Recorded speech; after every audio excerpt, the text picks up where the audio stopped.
Hey everyone, welcome back to another video. We're going to learn some more vocabulary today, and in particular we're going to look at homophones.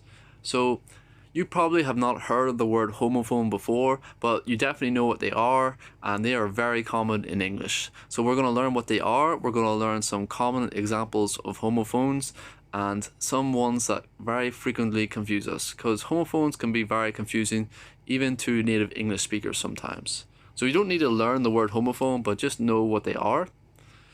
So what are they? They are a word that has the same pronunciation as another word, but they have two different meanings. So basically, some simple examples: right and right, see and see. So same pronunciation, completely different meanings, and they also are often spelt a little bit differently as well.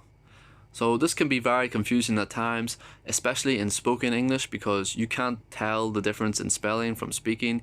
You just have to guess from the sentence what they mean. And I'm just going to go through some common homophones here that I'm sure you guys know. So the first ones are no and no. So no, I do not know how to speak French. Another common one would be here and here. I can't hear you. Can you come over here? So we'll just do two more common ones before we get to the tricky ones that people often mistake and get confused about. So two and two are pretty simple. I wanted to buy 2 cakes, but they cost too much. And then my last easy example is Burr and Burr. Well, actually, you guys may not know these words exactly. So a Burr is a big animal, a very dangerous animal when it's spelled this way. And Burr, when it's spelled this way, means like naked or having very little of something.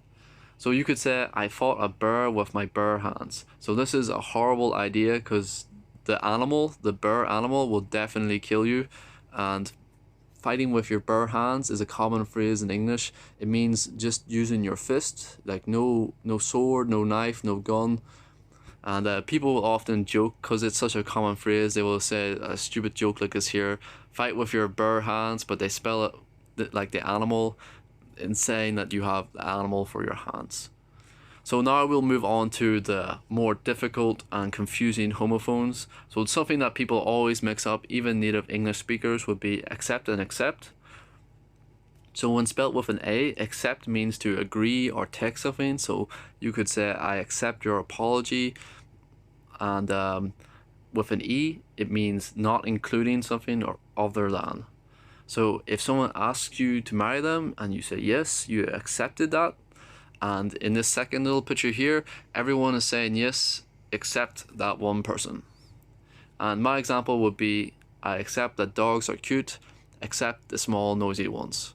So basically means, yes, dogs are cute, but not the small noisy ones. And another very confusing homophone would be affect and affect.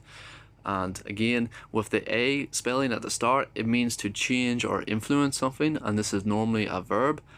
When spelled with an E, it means to change as a result of something else, and this is normally a noun. So these have very similar spelling, very similar pronunciation, the same pronunciation actually, and even very similar meanings. But you can think of it like this: affect is like this here. So the plant is being affected by the rain, and the effect of the rain is the plant grew. So the rain affected the plant, the effect was that it grew. And then our last confusing one that a lot of people mix up is it's and its. So it's without an apostrophe means it belongs to something, and with an apostrophe it just means short for it is.